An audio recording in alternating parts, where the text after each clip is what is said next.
മന്ത്രിസഭയിലെ പുലി ഇതാ വന്നിരിക്കുകയാണ്. ഞാനത് ഇടപെടുകയാണ്. സ്വാഗതം. നമ്മുടെ മന്ത്രിയും മേയറും പുലികൾക്കിടയിലേക്ക് എത്താൻ പോവുകയാണ്. അപ്പോ പുലിക്കൊട്ടോടെ സ്വാഗതം മിനിസ്റ്റർ. അപ്പോ നമ്മുടെ മേയർ വരൂ. അപ്പോ നമ്മുടെ മന്ത്രി എത്തിക്കഴിഞ്ഞിരിക്കുന്നു, മേയർ എത്തിക്കഴിഞ്ഞിരിക്കുന്നു. അപ്പോ പുലികൾ ഇങ്ങോട്ട് വരുന്നതിന് മുമ്പ് തന്നെ നമ്മളൊരു സാമ്പിൾ ഇറക്കിയതാണ്. പുലികൾ വരാറായിട്ടില്ല. 5:30 നമ്മൾ ഫ്ലാഗ് ഓഫ് ചെയ്താൽ ഇതുവഴിയേ പുലി കയറുള്ളൂ. അതുവരെ തൽക്കാലം ഈ മേളങ്ങൾ ഇങ്ങനെ തുടരുക.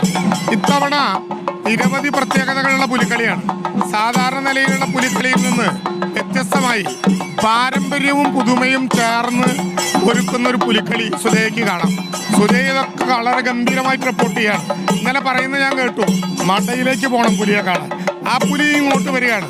നേരത്തെ ഉണ്ടായിരുന്ന പുലികളുടെ ഒരു പാരമ്പര്യമുണ്ട്. ഒലക്കയിൽ നിന്ന് കളിക്കുന്ന പുലിയുണ്ട്. അത് കുറെ കാലമായിട്ട് നമ്മൾ കണ്ടിട്ടില്ല. ഇത്തവണ ഒലക്കയിൽ നിന്ന് കളിക്കുന്ന പുലി ഉണ്ടാവും. ഒലക്കയിൽ നിന്ന് കളിക്കുന്ന പുലി മുതൽ ഒലക്കയിൽ നിന്ന് കളിക്കുന്ന പുലി മുതൽ പുലി വരെ ഇത്തവണയുണ്ട്. അപ്പോൾ രണ്ടറ്റ നമുക്ക് കാണാം.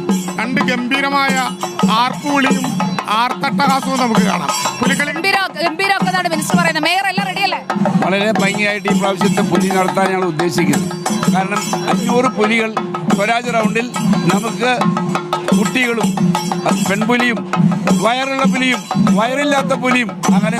ഇതൊക്കെ കാണുമ്പോൾ മേയർക്കൊന്ന് പുലിയാവാൻ തോന്നുന്നുണ്ടോ? ഞാൻ പുലിയാണല്ലോ, പിന്നെ അപ്പൊ പുലിയാണ്, ഞാൻ പുലിയാണ്, മന്ത്രി പുലിയാണ്. 2 പുലികൾക്കൊപ്പമാണ്. എന്തോ പിന്നല്ല. അപ്പൊ മന്ത്രി ഒരു ആർപ്പ് വിളിച്ചാലോ?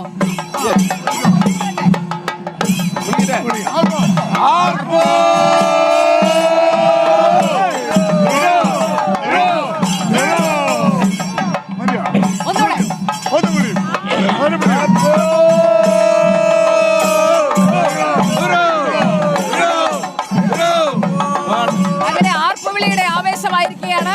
അതോടൊപ്പം തന്നെ ധാരാളം ആളുകൾ വന്നു കഴിഞ്ഞു. അപ്പോ പുലിയുടെ ഒരു കാഴ്ച. അപ്പൊ 2 പുലികൾക്കും ഷെയ്ക്കാനൊക്കെ കൊടുത്ത് നമ്മുടെ പുലി തുള്ളിക്കോട്ടെ ഇരിക്കുകയാണ്. അപ്പൊ thank you minister, thank you. അപ്പോ മേയറും മന്ത്രിയൊക്കെ എത്തി. ഇനി അങ്ങോട്ട് പുലിയാട്ടമാണ് നമ്മൾ കാണാൻ പോകുന്നത്. ആ പുലി ചുവട് പുറകുകയാണ്. എങ്ങും പുലിക്കൊട്ടിന്റെ ഒരു താളം മാത്രമാണ് നമ്മുടെ ചെവികളിൽ ഇങ്ങനെ വന്നെടുക്കുക. ഹാപ്പിയോളം. അപ്പൊ ഉഷാറാക്കാം. അപ്പോ നമ്മൾ ഈ പുലി വേട്ടയ്ക്കിറങ്ങുകയാണ്. പുലികളൊക്കെ മടവിട്ടിറങ്ങുമ്പോൾ വേട്ടയാണ് നമ്മൾ വേണ്ടേ. ആ പുലി ആട്ടത്തിനൊപ്പം നമ്മൾ ചേരും. ഒപ്പം തൃശ്ശൂര് മുഴുവൻ നമ്മുടെ കൂടേക്ക് വരും. ഇത്തവണത്തെ പുലിക്കളി നമ്മൾ ഇങ്ങനെ എടുക്കുക. അർജുൻ കല്യാൺ നമുക്ക് പോകണ്ട. അർജുൻ കല്യാൺ